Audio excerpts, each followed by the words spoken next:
Hello guys, welcome back to my channel. I'm your host Chris Davis, and today we're going to review Ahsoka episode 6. So let's go ahead and get this out of the way. Spoiler warning, if you have not seen this episode and you don't want to hear any spoilers, go ahead and click off this video, go watch the episode, come back. If you don't care for spoilers, or if you've already seen the episode, please continue to keep watching. With that being said, let's get into this review. So Ahsoka episode 6. This episode was phenomenal. Like, you really can't miss any episode of Ahsoka, but you definitely cannot miss this one because so much happens in this one episode. I want to apologize for not getting the Dark Jedi's name, for not getting their names. The Master is Baylan and the Apprentice is Shin. So Morgan Elsbeth with Baylan and Shin, they finally arrive at this special planet. They finally arrive and they take a shuttle and they see these three Night Sisters. Now, I understand that in the Clone Wars, because I watched that show a lot when I was in high school and in college, I understand that the Night Sisters were wiped out on Dathomir, and I understand there's some survivors. We have some survivors in Jedi Order and Fallen Order. We have some that have survived in this show. But we have three Night Sisters on this special planet. Are there more Night Sisters on this planet? I'm kind of confused about that, because I know Morgan Elsbeth was saying that the Night Sisters originally came from this special planet and then they took the space whales to another galaxy and where they settled on Dathomir. I got that part, but I still see three other Night Sisters there. Is there still a tribe of Night Sisters on that special planet that Morgan, Bail, and Shin came to? Or is it just those three? Like, if you guys seen this episode, I ask you go in the comment section and clarify that for me. Anyway, when they arrive on the planet, they have Sabine with them, and Sabine, they take her captive. She's held prisoner. And of course, Baylan was only using her. He was only using her affection for Ezra. He was using that to blind Sabine to get him what he wanted.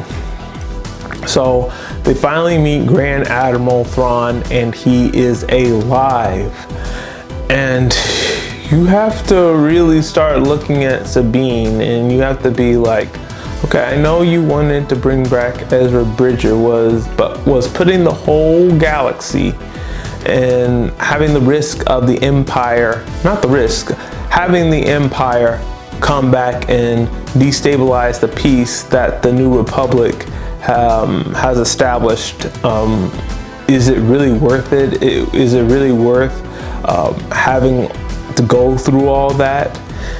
And you have to kind of see how Ahsoka's point of view now, because with Thrawn coming back, that is going to embolden Imperial loyalists to join his cause to reestablish the Empire and overthrow the New Republic.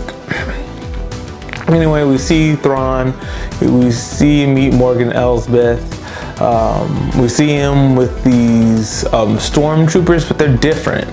They're different, and you know, I think, and I've watched this through previous reviews, like with Star Wars Theory and Stupendous Wave, that these stormtroopers are like necro stormtroopers, and I'm so disappointed in myself, so ashamed that I didn't put it together sooner. Like when that Inquisitor was with Shin, and when Ahsoka sliced her up and he just disappeared in that green mist, that was Night Sister magic. Man, I'm so so disappointed that I couldn't put that all together. But anyway, we see Thrawn. He's still alive. He survived that space whale transport with Ezra Bridger. So he's still alive, and he's aware of the deal that Baylan made with Sabine, and he remembers Sabine as part of the like rebel squad that gave him so much trouble in Star Wars Rebels. He remembers her, but instead of just killing her outright, he's like, okay, Baylan made a deal with you, we'll honor it. But Thrawn, his superpower is his mind. His mind is his superpower.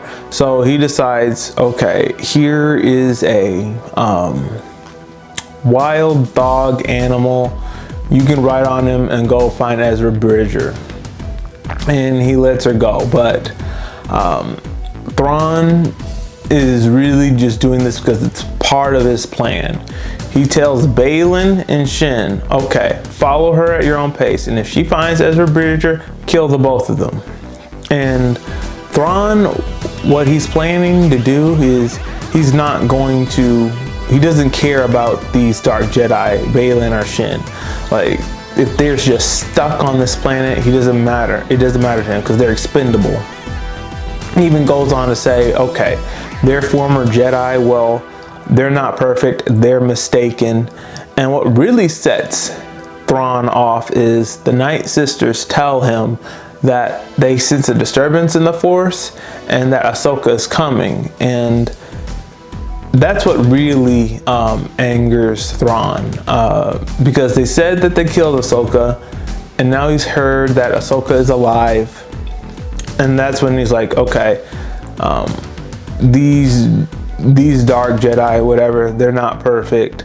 Okay, they're going to go kill Sabine and possibly Ezra Bridger if he's still alive. I don't care about them. I don't care if they're stranded here. They're tools. They're expendable tools. They'll tie up those loose ends for me. You drones or Morgan Elsbeth, you see a space whale come anywhere near this planet, shoot it down with prejudice. Those were his word for word, like what he said. And so Thrawn is getting ready to take off with his Necro Stormtrooper army back into the New Republic to reestablish the Empire. And you have to kind of think, now that Ahsoka and Huyang, they're coming into this planet, and Thrawn knows they're coming, like, what are they going to do in those space whales? Like, what are they possibly going to do? Like, how are they going to get out of that? So I know, well, there is a possibility. Ahsoka and Huyang, they're in a ship which is inside a space whale. So I guess if the space whales die, they can always just get out and escape that way. So there is a possibility of them escaping. We get this second part with Sabine. She's fighting off some local nomads, and she defeats them, and then she finds these little bug locals, and they take her to Ezra Bridger, and Ezra is still alive. After that whole thing with him taking Thrawn to an unknown galaxy with the space whales, Ezra is still alive. And like, this is amazing. This is incredible. I'm happy he's still alive, but Thrawn coming back and reestablishing the Empire, that's still a huge problem. But I am happy to see Ezra Bridger back, and you have to wonder, like, how are they going to get out of there? We know Ahsoka is coming, but Sabine doesn't know Ahsoka's coming, and like Ezra said, hey, we finally get to get out of here, but Sabine doesn't know how like to get out. I mean, the only way she possibly knows of at the moment is back where Thrawn is, and they can't go back there, otherwise like they're dead. So she's just gonna have to sit there and hope that Ahsoka is able to find them and stop Thrawn from coming back to the New Republic to establish the Empire. So I'm telling you guys, this was an incredible episode. Like I said, I enjoyed it. And I wonder if Ezra kept up with his Force training. I mean, I believe he did, because I think it's a very in character thing for him to do, to keep up with his Force training that Kane and Jarrus like taught him. So I believe like he kept up with it, and I wonder if Sabine's gonna give him back the lightsaber, or she's gonna keep that and Ezra Bridger's just gonna construct a new lightsaber. And are we gonna go like on a journey to Ilium or some other place where Ezra Bridger will construct his lightsaber? I know we have to get through some things. We got to get off this planet, and we have to stop Thrawn. Oh, there's one more thing that I forgot to mention. It's about the Dark Jedi, Baylan and Shin. That's why I say you can't skip this episode. In this episode, a lot goes down. Baylan and Shin, if they're stranded on this planet, it seems that Baylan doesn't care.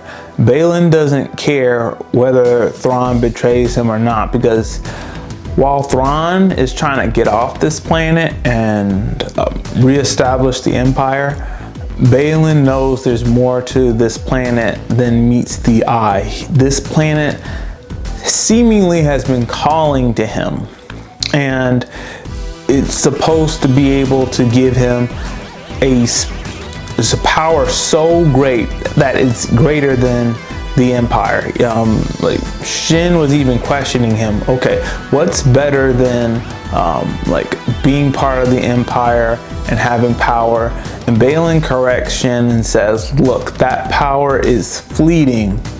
There's a greater power here on this planet that is calling to me. And while Thrawn is trying to like get away from it, we're going to take this power for ourselves and become super powerful. So like I said, guys, amazing episode. You have to watch it. There's a lot of stuff happening in that one episode, and you can't skip it. All right, that's all we have for today. If you liked what I had to share, please hit the like button, hit subscribe, share this video with all your friends, and also let me know in the comments section below, if Ezra Bridger connects a new lightsaber, what color do you think he should have? Should it be green, like his like he had in Rebels, or should he get a blue one? Should it be like a completely different color? Let me know your thoughts in the comment section below. With that being said, thank you all for watching. I'll see you in the next video. Later.